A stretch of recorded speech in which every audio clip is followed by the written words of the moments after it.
Salut et bienvenue à toi dans ce nouveau menu du jour.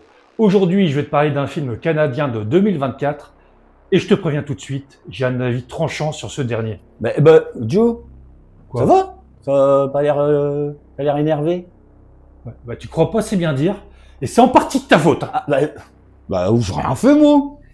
Un film que je ne conseille pas, sauf si vous voulez assouvir une curiosité malsaine ou tester votre niveau de tolérance à la médiocrité. Si vraiment vous voulez vous faire du mal, matez-le. Mais n'ayez pas à vous plaindre après. On n'est pas censé donner, avoir envie aux gens de regarder les films, là, toi, par hasard. Alors, de 1, j'ai pas envie d'être le seul glandu à m'être fait avoir. Et de 2, c'est une sorte de message d'utilité publique que de mettre en garde les abonnés. Et les non-abonnés. Ouais, mais eux, c'est moins grave. On s'en fout. Oui. Restez avec nous, je fais le topo habituel et après, je fais la liste de tout ce qui ne va pas. On sera pas loin de la vidéo la plus longue de notre chaîne. Et le film du jour, c'est In a Violent Nature. Tu vas vraiment parler de ce genre de film? Ah ouais? Un film sur la coloscopie d'une femme de plus de 50 ans, qui est fan de sadomasochisme. Mais bordel, Dan! C'est pas une violente mature, c'est une violente nature avec un N, comme Necroland. Oh. T'as trouvé où ton film? T'as encore été sur des sites chelous, quoi. Non, là, justement, je dois parler, je peux plus y aller. Il faut que maintenant tu donnes une date de naissance et, bon, j'ai trouvé un truc, je donne la date de naissance. C'est marrant que tu te dises ça parce que, figure-toi que moi je donne la tienne. Et ça marche? Ouais, d'ailleurs tu reçois plein de messages comme quoi il faut arrêter de consulter certains trucs, hein. D'accord, je vais arrêter. Ouais, arrête. À la réalisation. Parce qu'il n'y a pas de quoi être fier de lui, je vais vite aborder le réalisateur. Son nom, Chris Nash. Il a du bol que je n'ai pas son adresse, lui, sinon j'aurais mis les points sur le i et mes pieds dans la gueule. Me laisser imaginer que le film ne méritait pas les mauvaises critiques, non mais uniquement parce que je me sens obligé, il a réalisé 2 films avant celui du jour, si on peut appeler ça un film. The ABCs of Death 2 en 2014 et Life Changer en 2018. Les acteurs, qui à mon avis doivent vivre cachés ou sous une fausse identité maintenant. Ray Barrett, qui a eu le bon goût de se cacher derrière le masque du tueur, précédemment vu dans Beyond the Chamber of Terror en 2021, Cult Hero en 2022 et The Hyperborean en 2023. Pas de chance pour lui. Nous, on montre sa tronche. Beau gosse. Andrea Pavlovich, actrice déjà aperçue dans Learn to Swim en 2021 et dans 4 épisodes de la série Cruel Intentions. Ouais, mais pas fan, moi, cheveux longs. Cameron Love, qui lui faisait ses premiers pas dans un long métrage dans le film d'aujourd'hui. Ou devrais-je dire un premier faux pas. Et comme il n'est pas vraiment mis à l'honneur pour ce rôle, je lui offre ses secondes de gloire avec l'exposition de sa plastique. Je le vois jamais aux soirées, celui-ci. Quelle soirée. Bon, allez, faut se lancer.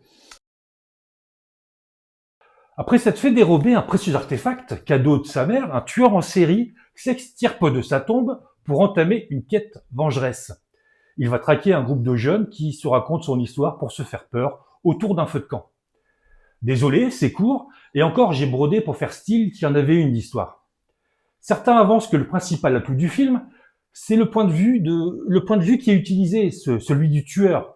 On est sans cesse derrière lui à débusquer ses futures victimes. Le réalisateur cite comme inspiration stylistique plusieurs films de Gus Van Sant, Jerry, Elephant et The Last Days, qu'il décrit plus lent, plus méthodique, plus délibéré, et suit les personnages à travers une scène.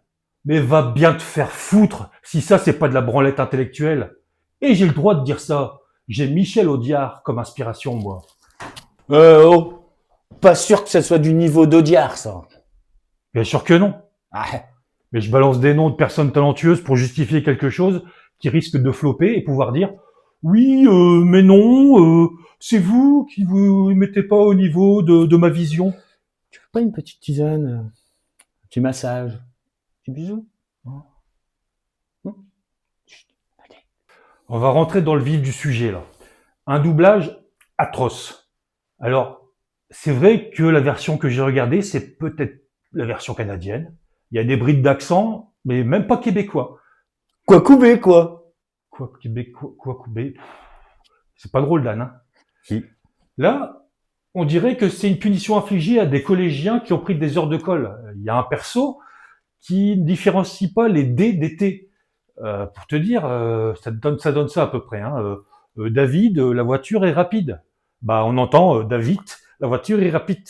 C'est n'importe quoi. Et là, je ne parle même pas des intonations qui ne sont pas en rapport avec l'action. C'est monotone, chiant à souhait. Même le volume sonore des dialogues ne restitue pas la notion de distance. Ça m'écorche même la gueule de sous-entendre qu'il y ait des dialogues. C'est davantage une lecture de texte par un groupe constitué de personnes dyslexiques.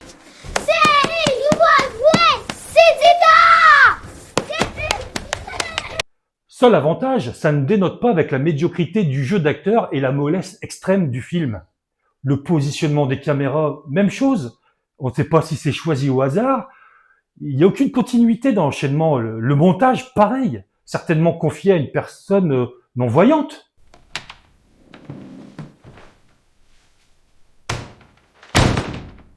Les effets sonores, les bruitages, non mais lol quoi.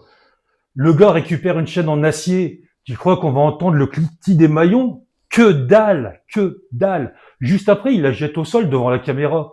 Walou, zéro bruit. Quel foutage de gueule. Allez, Joe. Fais une pause. Tu sens pas dans ton assiette, là. Quand je t'ai dit que j'hésitais à chroniquer ce film, Oui. parce que j'avais lu de mauvaises critiques, pourquoi tu as ajouté, bah moi j'aime bien. Parce que moi, j'aime bien. Mais arrête, recommence pas. Bordel. Tu m'aimes pas, c'est ça? Ah, si. C'est à cause de toi que j'ai regardé cette merde. J'aime bien. Putain, et le tueur, on en parle? Clairement inspiré? Non. Pompé sur l'iconique Jason Voorhees. Vu essentiellement de dos, avant qu'il ne se dissimule la tête sous un masque. De pompier bûcheron, si j'ai bien compris. Bah, moi, je vois ça. Bah, ça me fait penser à ça. Maintenant que tu le dis, j'imagine ça. C'est bizarre le petit truc en bas là, ça fait penser à un autre truc.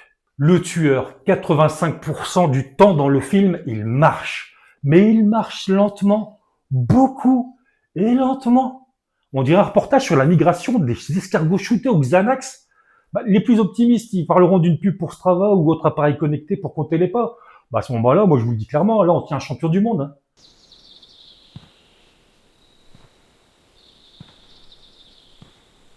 On va pas lui demander de courir ou de presser le pas tellement ses victimes sont débiles. Lentes, elles aussi. Si on ajoute qu'en plus de ça, elles sont aveugles, bah parce qu'il faut voir le délire. Hein. Il attend de les surprendre en arrivant à 2 à l'heure dans un endroit dégagé sans aucune cachette. Bah c'est que ces gens-là, ils méritent clairement leur mort. Tiens, exemple.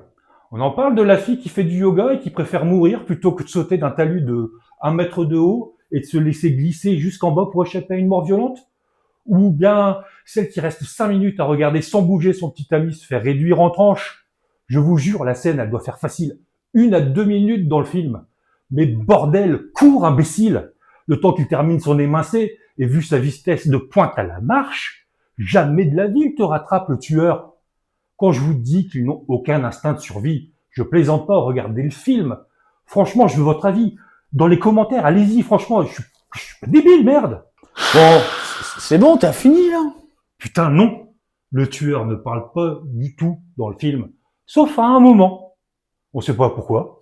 Il répond à une question. Et dans un langage tellement fluide pour un mec qui est resté pendant des décennies sous la terre, que tu te demandes si c'est pas toi qui halluciné. Aucun putain de sens. Ouais, ça y est, c'est bientôt fini. Ben, y a quand même bien des trucs bons dans ce film. Il y a des trucs intéressants, non? C'est bon. Tu parles des morts en ASMR? Les morts violentes mais silencieuses? Les victimes qui se laissent trucider sans hurler ou faire de bruit? Ou du record du monde de marche aquatique et en apnée sur la largeur complète d'un lac pour noyer une femme en maillot de bain? Bah oui, il y a même pas un petit peu de poitrine ou de peau apparente. C'est un slasher nanar, je vous dis. Les codes ne sont pas respectés. Tu vois la scène filmée à 200 mètres à cause de la caméra mal disposée Elle disparaît sous l'eau et après, pouf, t'as un étron, après une cure de fibres, tu vois le corps qui remonte à la surface. Rien de plus. Ah oui, si, tu as la fille du yoga dont je te parlais tout à l'heure, celle sans instinct de survie. Peut-être que sa mort est la plus graphique.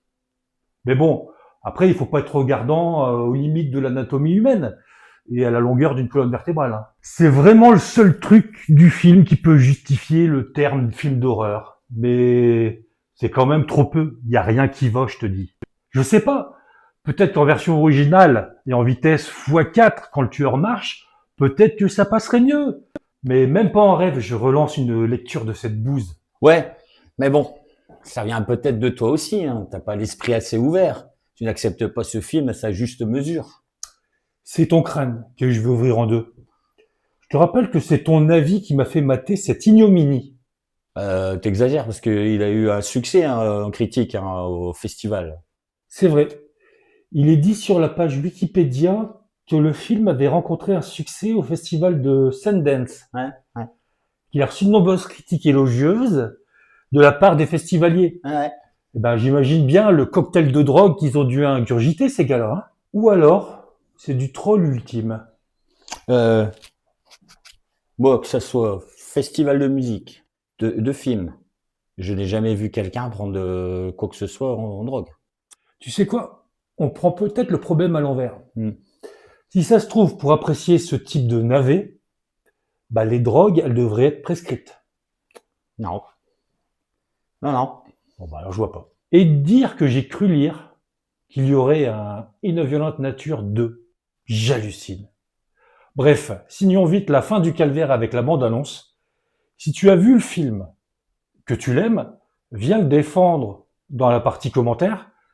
Si tu ne l'as pas apprécié, viens me rassurer, toujours en commentaire. Je compte sur vous. Allez, ciao.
Animals don't get too hung up on reason.